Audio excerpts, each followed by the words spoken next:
Okay, I seated my bullets. They're all seated properly. Take off the seating guide. And there's one more step that I basically do.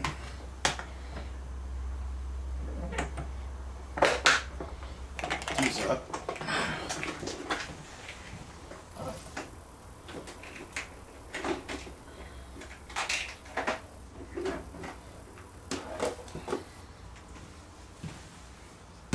I'd recommend everybody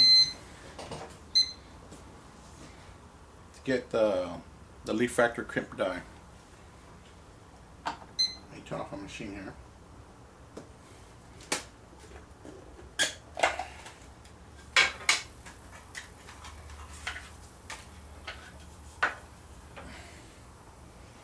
We all know how violent those semi-automatic rifles are. The bolt goes forward real quick. Back and forth movement can change your seating depth of your bullet. When you put an screw in this factory crimp die,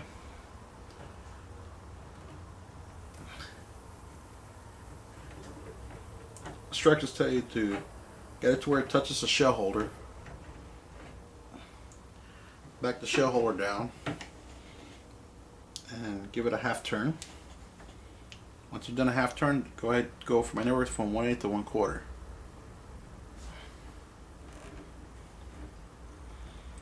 I usually give it a 1/8 turn.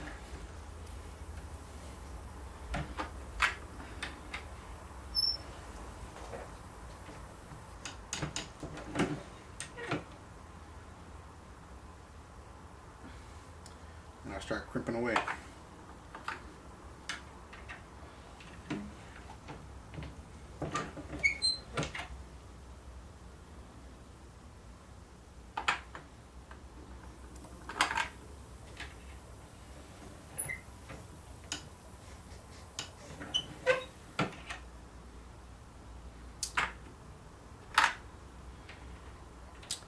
After you're done doing this, just a matter of maybe wiping down the brass case and labeling your cartridge case holder and date it. Keeps track of what your reloads are, and that's basically what I do.